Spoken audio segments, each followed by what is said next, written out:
What up, tribe? Happy Monday, or whatever day you're actually watching this. Welcome back to all my replayers. Another YouTube live. Currently traveling, have a couple shifts with the locum company that I work with. Decided to do a YouTube live. Had a couple questions come up with the tribe on other social channels, and I promised my followers, fans, and tribe members that we would do more of these YouTube live sessions. So once again, we'll continue to do this as close to spontaneous as possible. I try to give you a day ahead leeway, but the schedule just doesn't let it be any other way. So if you're dropping in during the live feed, do me a favor and give me a wave, give me a thumbs up, say hello. We're gonna jump right into this. My YouTube live sessions are gonna be more focused. We're gonna spend a lot less time jibber jabbering. So I had a question come up from the tribe that was talking about anxiety. There was some questions on how to handle anxiety both pre-shift, during shift, and at the end of the shift. I mean, come on. Why would nurses have anxiety? Yeah, that's what I said. I think I did a video on it a little while ago. And I think I did it on maybe pre-shift anxiety, but we're gonna dive into it just a little bit deeper. So I can see a couple people are already jumping in here. We have A4 22%, and we have Omarion. I'm probably pronouncing that wrong. I apologize.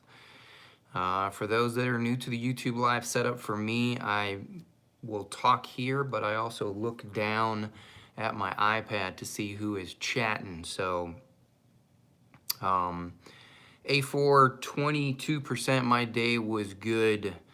Still working on the DNP, diving into the first class. For those that don't know, doing online DNP and started my first class this semester. Online classes always are a bit challenging. Even more challenging for myself, who hasn't been in school in almost 8 years. So I hate APA formatting. I hated it back then. Just a necessary evil. Focusing on the task at hand. So let's talk a little bit about anxiety. So first and foremost, for anyone that is worried that they're the only one that experiences this, you're not alone. So you're completely off. Every single nurse that works anywhere can tell you that we all experience levels of anxiety. Some have it worse pre-shift, some have it worse while we're working the shift, and some of us, for some reason, can have increased anxiety after we finish a shift. So let's break it down into pieces. Pre-shift anxiety has to do with you're worried about what outcomes are going to happen. Maybe you're basing it on things that happened to you the previous shift or the last time you worked, or maybe you're basing it on an experience or a conversation you had with other team members. Maybe you're completely basing it on just your imagination. Either way, it's valid, it's real, recognize it, and you got to work through it. Anxiety while you're on your shift, that's just there. It's always going to be there. It's your safety net. It makes you better. Having anxiety during your shift heightens your senses and makes you just a tad bit more aware. And anxiety after the shift, you got to figure out a way to decompress. So I'm going to share with you 3 things that I do that help me manage my anxiety, that have helped me manage my anxiety since the beginning, since I've been a nurse. And these are overgeneralized suggestions, and I think we all deal with anxiety a little bit differently, and everybody has different levels of it. Some have it worse than others. And I think that if you're having so much anxiety that it's paralyzing you, or that it's hindering or stopping you from doing the job you need to do, then you should seek professional advice, professional assistance. And I'm not that person. So this is just my own personal experience of what I do and how I handle my anxiety. So there's 3 things that I do. The first thing is that I remember my why. I remember why I do this. I remember why I decided to be a nurse, why I decided to become a nurse practitioner. I remember my why. If you don't know what your why is, you need to visit that concept. My why has to do with impacting lives. I've shared in previous video the reason why I became a nurse was a personal experience I had as a patient. And in an upcoming video that I just recorded, I will share with you why I became a nurse practitioner. But you need to know what your why is, and it should not be something that someone else tells you or that you go looking for online or in a book. It has to be something from the inside. It has to be something that you pull from your heart, your soul, take your pick. Because none of us would be doing this. None of us would be suffering through what we suffered through if it wasn't important to us in some way, shape, or form. If it didn't get inside of us in some way. So the first thing you want to do is you want to think about your why. Your why should motivate you and comfort you in those times of high anxiety. The second thing that I do all the time, is that I celebrate my wins. And I celebrate my wins all the time. They don't have to be huge. They don't have to be monumental. They could be something small. It could be something as simple as, I got up on time today, or I didn't have to hit the snooze button 3 times, or I wasn't late for work. The traffic was great, or it was not as bad. I got my favorite parking spot. I'm working with a couple of BFFs that I haven't seen in a while.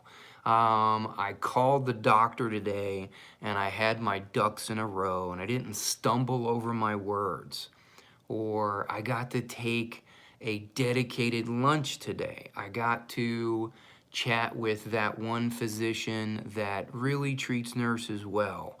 Or I didn't let that mean provider get the best of me. You want to celebrate your wins every day. Every day you need to find a win. In fact, you should find multiple wins. Those wins also contribute to keeping your emotional bank on the positive balance. And if you've never heard of me talk about the emotional bank, you haven't been hanging around with me long enough. Might want to do some searching in my videos for the label emotional bank, because I talk about it quite a bit. We have a couple more people that have been sliding into the live feed. John and Malibu 25 are hanging out with us. Thanks for joining us. I'm gonna say I think it's Malibu. It could be wrong. They're saying that they have to work tomorrow night and they already have anxiety. John says, what do you do if your is kind of a... Okay, so we're going to get to questions in a minute, John. So that's the second thing I do to celebrate wins. And the third, to battle anxiety. And the third thing that I do is... Total brain fart. Hold on a second. The third thing I do is I develop and I remind myself to be patient. That things get better with time. Now, I've been doing this a little bit longer than most. There's many out there that have done it longer than me, but after doing this 15 years, you kind of get to know yourself. You get to know your nurse self.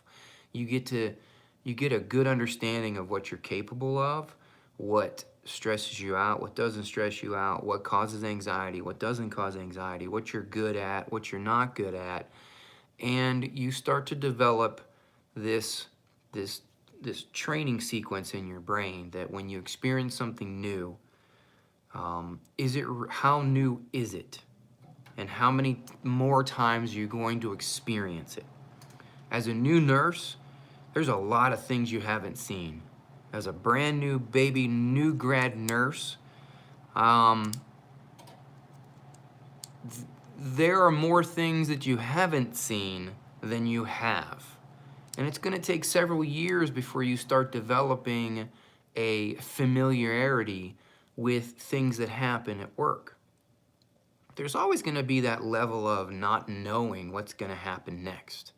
That's the nature of our job. I think we work in a profession that there's absolutely no way you're going to be stress or anxiety free. We're taking care of human beings here. We're charged with advocating for another life, especially when they don't have the ability to advocate for themselves. There's nothing easy about that job. It's not supposed to be, because if it was easy, everybody'd be doing it. So give yourself some credit. Give yourself a pat on the back. You're actually doing this job. You're actually performing skills and have knowledge that many can't do. So you're doing something that many don't have the ability to do. So give yourself some credit, celebrate your wins, and make sure that you allow yourself to be patient and experience the things that you need to experience. The anxiety's never going to go away. I can promise you that.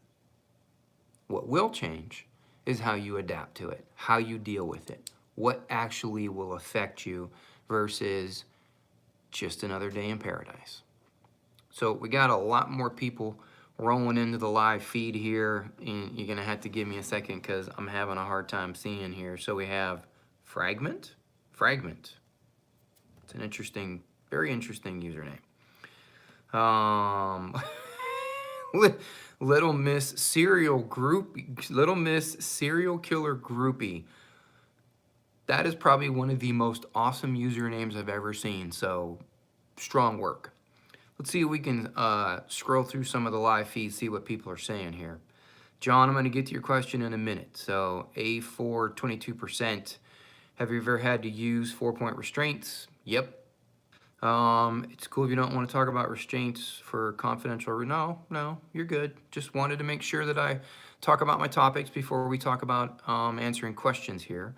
So if we'll move on, it sounds like people want to ask questions. So for the last half of the live broadcast, we're going to go through as many questions as we can get to.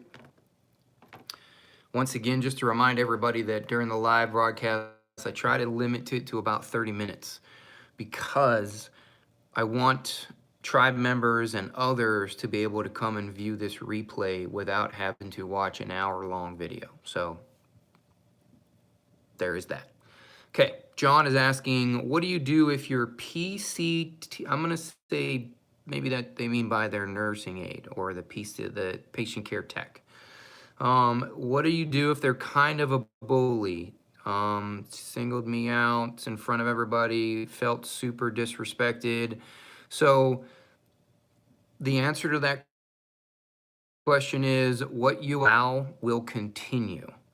So if you are feeling bullied or if you are feeling threatened in some way, then you need to confront this person with help. Woo! Let there be light. You should look up, what was her name? It's escaping me right now, and we're not going to waste time here on the live feed. The take-home message is that you don't allow it to continue, because if you just brush it off and don't address it, then it will continue to happen. Now, I didn't say confront them. I didn't say argue with them. I said address it. And the most important part about addressing something like that is to let the person know how it made you feel. And I would highly recommend that you have this conversation with either your leadership team or a seasoned nurse, someone who has a non-biased opinion between the two of you, and to have a professional, reasonable conversation about the events that happened. Maybe it was a one-time thing. Maybe it was a repeat occurrence. Either way, the only way it's going to get fixed is if you address it face first and you don't succumb to gossip. Whatever you do, don't start gossiping. It doesn't solve any problems. Already answered your question there, A4, 22%. I have had much experience with 4-point restraints. Ashley listens, she says that she listens to gospel on the way to work, which helps her with her anxiety. So you could always try that, or for someone like myself, I also listen to music, I listen to podcasts. There's a lot of things you can do that can help calm your nerves or to address this anxiety issue. Fragment, the stream is very timely, graduated in December, and the imposter syndrome is pretty real with me right now. Well, totally normal. Imposter syndrome is actually not only common, but it's almost expected, especially in a high demand, high stress job like ours. So I don't want to say fake it till you make it, but you want to convince yourself inside your brain that you're worthy, because you are. You've made it this far. You've earned your spot. This is the next step in the evolution of your career. Do you know enough right now? No. But that's what you're there for, to learn. Okay. Was lipstick curlers. I have 4 different frame photos. Yeah, I'm not quite sure if Little Miss Serial Killer Groupie is just spamming the live feed or not. We're gonna go ahead and just skip on by that. Do I use the Braden scale on every patient? I am a nurse practitioner, so I don't actually use the Braden scale anymore. That is part of the nursing assessment. So the answer is no.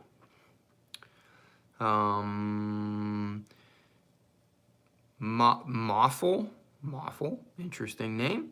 Newbie here, off orientation in a week, and anxiety is taking over. Hopefully some of my tips helped.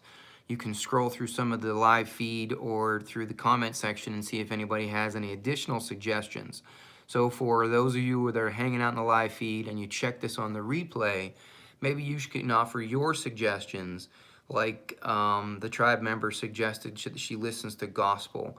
What other suggestions do you have to combat anxiety at any stage of your shift? Oh, patient care director, AKA your boss. Well, then you need to go, so John is the one who asked about being bullied. Apparently he's being bullied by his boss.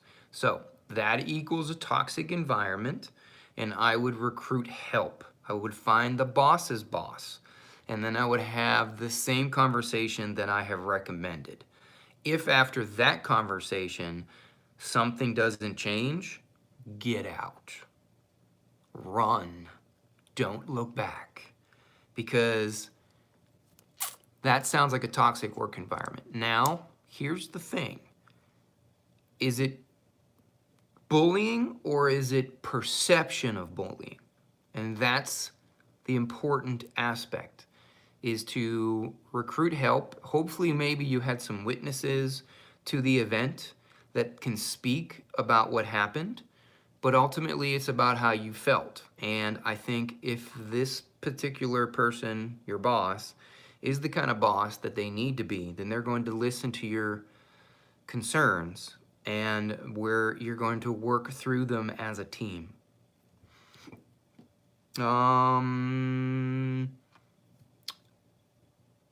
Alexa, I had to read that 3 times. Alexa, saying that just graduated from nursing school. During your final year was an assistant in nursing, which means provided one-to-one care for dementia. Per-shift anxiety was insane. Yes, can only imagine. Teresia says, but after she's on the floor and gets the ball rolling, anxiety goes away. Looking forward to that day where I become more resilient. Any tips for that? Time in grade. You become more resilient and your armor gets stronger with experience. I say it over and over again, but experience trumps everything. You're going to learn just how resilient you can be with more time in grade. And I remember when I first started out as a brand new nurse and I had the seasoned nurses tell me the same things that I'm telling everybody else. And I used to roll my eyes and think to myself, well, they're just blowing me off. They don't really know. They're just saying that to make me feel better. And the reality is that it's the gosh darn truth, is that you just need time. The anxiety is never going to change. The stress level never changes. The job never changes. What changes is you and your ability and capability. Hang in there. Alexa says, going into a shift not knowing who you're allocated to, but knowing the shift would be crazy and difficult nevertheless. Thankfully, we had nurse educators who met with us often check on us.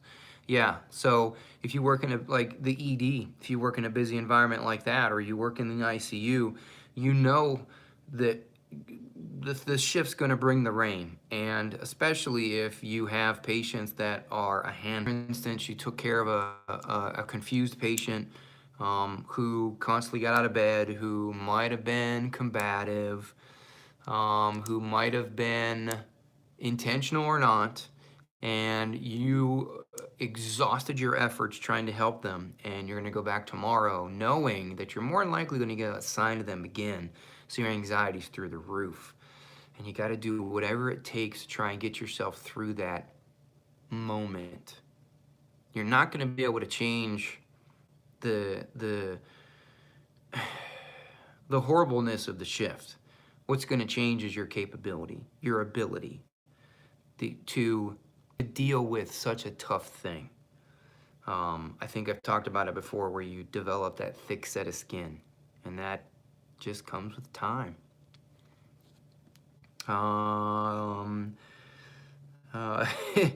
J.O. Fellow, interesting name. How did you knock off the school rust? Just started up my science classes for a big move, and I'm not all the way there yet. I'll let you know.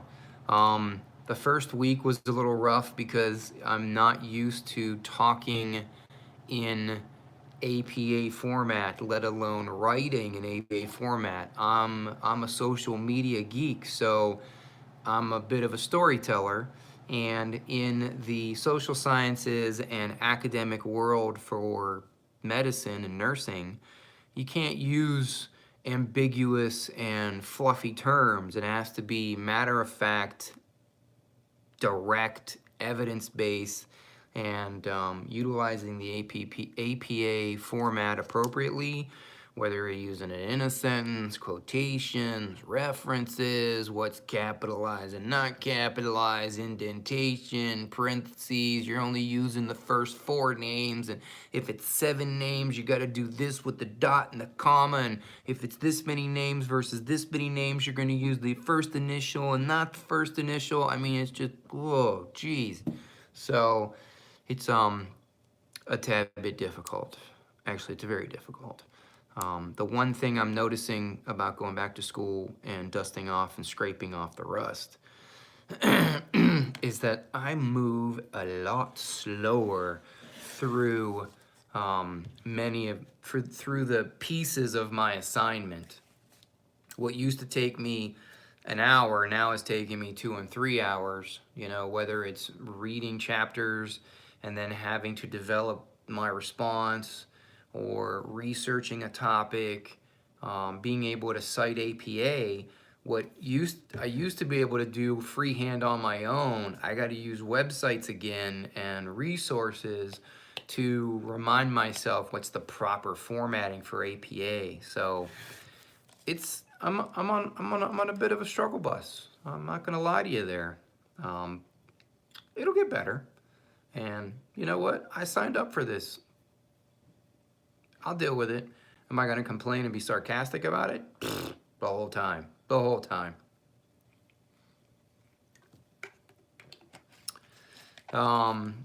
So John's just clarifying the previous question about the bullying at work, and that it was his boss, and that and I'm less than a year, so I can just quit or transfer if not eligible to transfer. Kind of hard when it's the boss. No, and that's the key. John and every other tribe member, anyone else that listens to this, bullying is bullying is bullying, period. Period. End of story. What you allow will continue, period. You need to learn that lesson now, early in your career. I don't care who the person is, what merit they hold. It doesn't matter if it's a physician, your boss, the CEO, the CNO. I don't give two craps about who they are and what label they have and what title they possess. If it's bullying in its truest form, it should not be tolerated. Zero tolerance, period.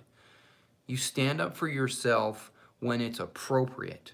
You don't confront and turning it into a high school, a backyard high school brawl of any kind, where a screaming match.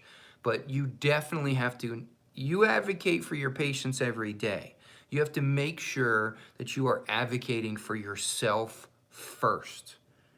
If you don't know how to advocate for yourself, how in the world are you going to advocate for a stranger who is your patient? You need to approach it in a professional manner. You need to have all your ducks in a row, and you need to be prepared for the idea that you're wrong, that maybe you're not being bullied, and maybe it was just their way of being direct.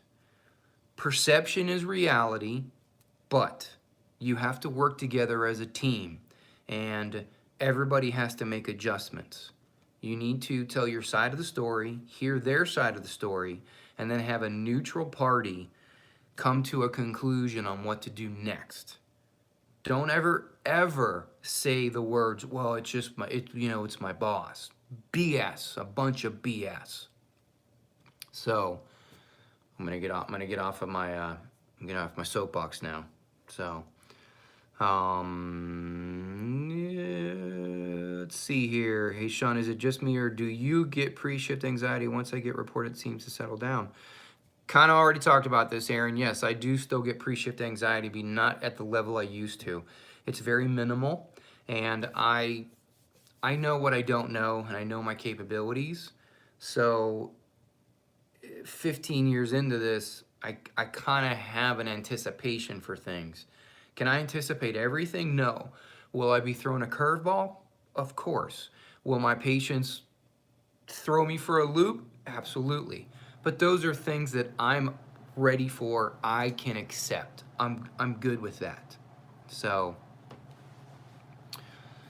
Alexa says thank you, and that it's nice to know that others who are experiencing anxiety are not alone, and you're not.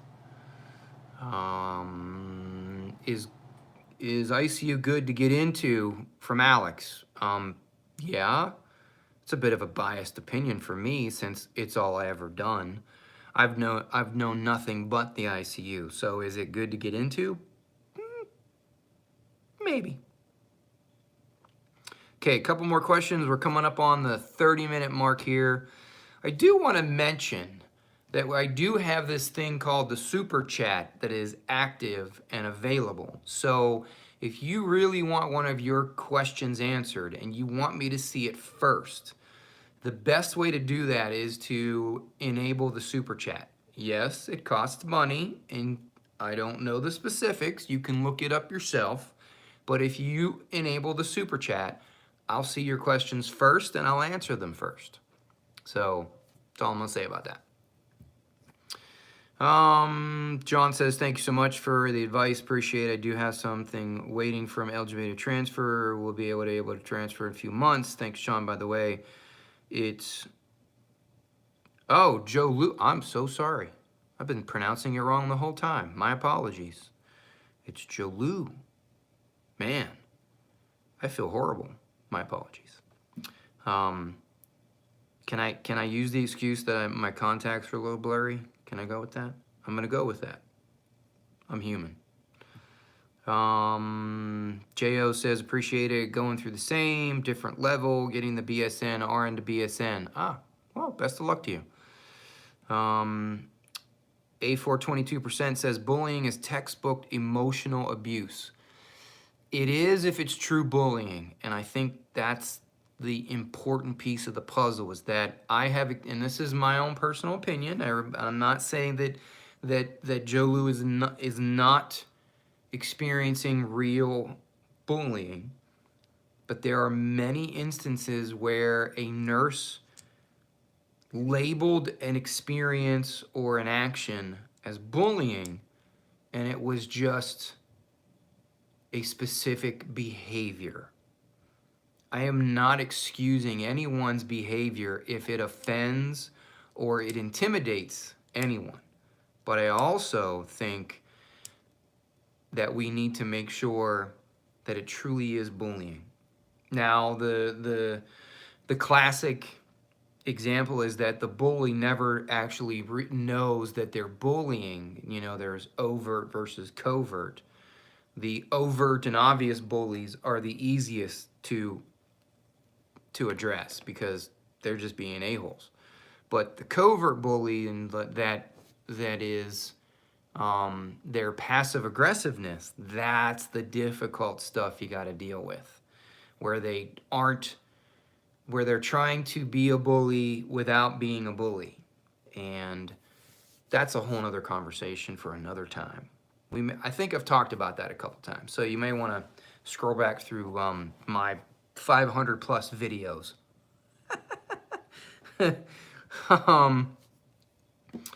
Let's see here, and someone says that Joe Lou's boss deserves a throat punch. Not sure that YouTube's gonna let me say that out loud, but hey, y'all know me too well. Yes, there are two sides of the story, so I would be digging deeper into this experience. And let's see here, fairly new nurse here, did psych for 2 years, decided to try med-surg, so much anxiety, thinking of going back. Decided to try med-surg, so much anxiety, and I hate it. So it all depends on how long you've been doing it at that job. Have you been at that job for 6 months or more? Have you truly given it your best effort? Is it anxiety and you hate it because it's new? Is it because it's not something you thought it was? Is it something that has to do with the staff? You know, if you truly are interested in leaving the job in such an early time, you really got to give it 6 months. Now, if it's causing physical harm to you in some way from, you know, the emotional turmoil, and it's physically making you sick, that's a whole nother ball game. But I always recommend trying at least 6 months if you can. Last one, we're gonna take off for the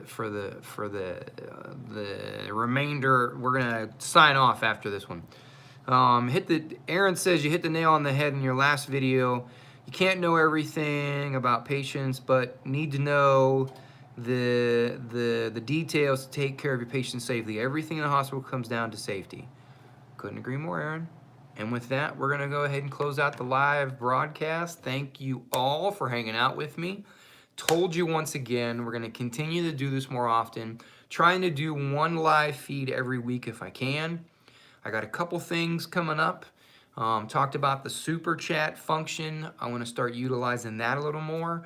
And we're gonna talk about channel membership coming up. Channel membership. What do we say at the end of every broadcast?